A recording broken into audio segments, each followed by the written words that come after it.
Hello and welcome. You have just received your starter kit for Raspberry Pi 5 from Prophesee, and you are probably eager to get started. In this video, we will walk you through the setup process. You will learn how to install the required software, stream data from the sensor, record and replay event-based data, and fine-tune the sensor settings to better suit your application. We will cover the following topics. First, starter kit overview, setup, installation, and streaming, either using the custom Linux image provided by Prophesee or building directly from the source code, data recording and replay, sensor configuration, and a conclusion.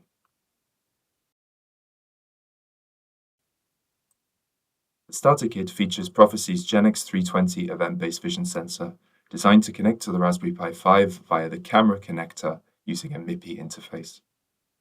There are two variants of the starter kit for GenX320. M12 S-mount version with chip-on-board construction, and an M6 version with a compact optical module. Although the optics and packaging differ between the two models, the installation instructions are identical for both variants.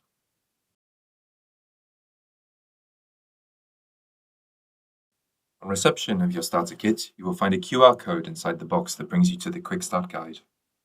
It outlines the main steps to get your system up and running. Before connecting your event-based sensor, ensure that you have your Raspberry Pi 5 and recommended accessories. These include the active cooler, a power supply, and preferably the SSD kit for increased storage space. When connecting the starter kit to the Raspberry Pi camera connector, pay close attention to the orientation of the flex cable. It must be connected as shown in the reference image. Do not power on the system yet, as first we must set up the operating system image.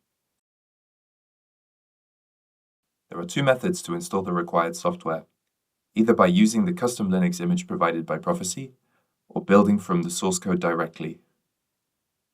Unless you have an existing system image you would like to use, we would recommend to use Prophesee's image.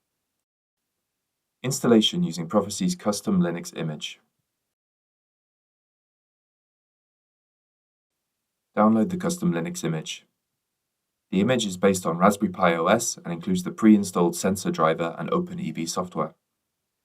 Once the image is downloaded, write it to the SD card using Raspberry Pi Imager software. Under Operating System, select Use Custom and select the downloaded image. Choose the SD card under Storage, click Next, and if the SD card isn't empty, you'll see a prompt asking to erase all data. Confirm to proceed. Writing the image may take a few minutes. Once complete, remove the SD card from the reader, insert it into your Raspberry Pi 5, and power up the system.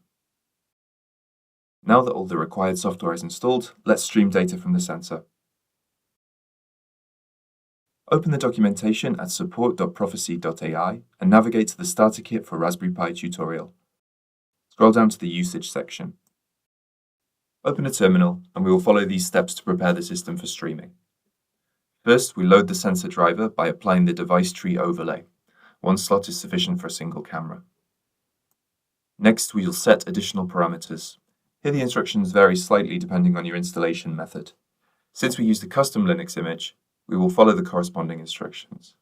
We run this command to configure v4l driver formats and parameters. Now you are ready to stream data using OpenEV. Launch Metavision Viewer, and you should see live data from the sensor in the GUI window. If you're finding this video helpful, don't forget to subscribe to avoid missing out on any future event-based videos.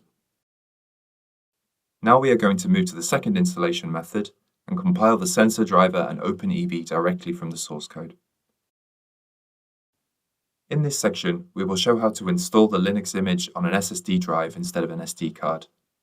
We assume that the SSD kit is already set up with a clean installation of Raspberry Pi OS. Keep in mind that the following steps are the same regardless of the storage medium. We will compile the sensor driver and OpenEV to be able to stream data from the GenX320 sensor. And clone the Raspberry Pi sensor driver repository from GitHub and navigate into it. Follow the instructions in the README file. Install the Raspberry Pi sensor drivers. Install the required dependencies,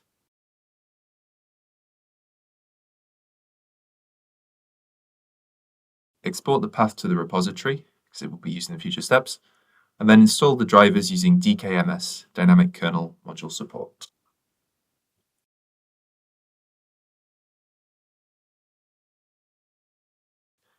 Finally, install OpenEB with the patch provided in the current repository.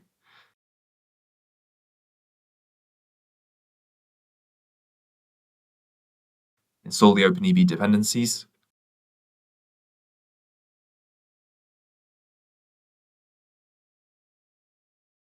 Clone the OpenEB repository and navigate into it. Apply the patch provided in the sensor driver repository to enable the sensor control. Create a build directory and enter into it, and finally compile and install OpenEB.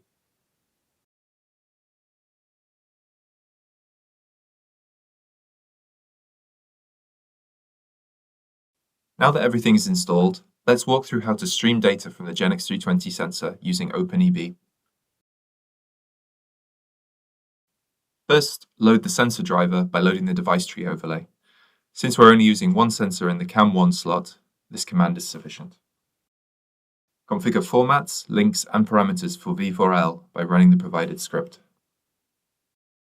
Export the necessary environment variables. For convenience, you can add these lines to your .bashrc file so they're set up automatically on startup. Run the OpenEB software, for example, Metavision Viewer, to start streaming.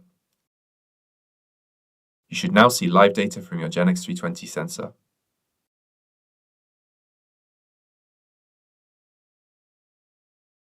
Data recording and replay.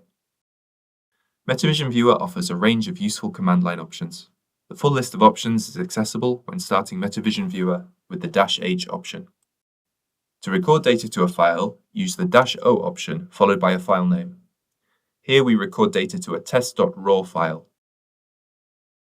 Press the spacebar to start recording, and press it again to stop. Recorded data can be replayed with the -I option followed by the file name to replay. Sensor configuration. There are several useful options available for configuring the sensor. For example, setting the sensor biases using a .bias file, or setting multiple sensor settings such as biases, regions of interest, and digital filters using a single .json configuration file. We provide example .bias and .json files on our Knowledge Center page dedicated to bias presets. These presets are a great starting point for tuning the sensor for specific applications. We'll now walk through a practical example and download a ready-to-use .bias file made for active marker or blinking LED detection and apply it with the -B command line attribute. Once applied, the sensor will only generate events for fast-changing signals such as a blinking LED. Slow-moving objects such as a hand passing in front of the camera will no longer trigger events. A selection of example .bias files are pre-installed with OpenEB in the following path. For GenX320, the default settings can be found in the GenX320 mpcd standard .bias file. These settings are loaded by default when the sensor starts streaming. To experiment with bias tuning, we make a copy of this file and save it as test.bias. We open it in a text editor and adjust the sensitivity parameters via bias diff on and bias diff off values. After saving and applying the updated file with -B command line attribute, we notice reduced sensor sensitivity to contrast changes. The sensor now produces fewer events and less background noise while still clearly detecting a moving hand.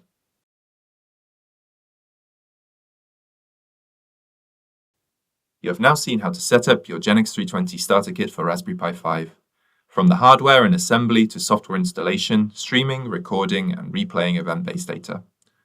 Whether you choose the custom Linux image or compiled everything from source, you're now equipped to start exploring the power of event-based vision. Don't forget to check out the documentation and community resources at support.prophesee.ai for deeper insights and troubleshooting tips. Thank you for watching, and happy building with your Raspberry Pi and event-based vision sensor.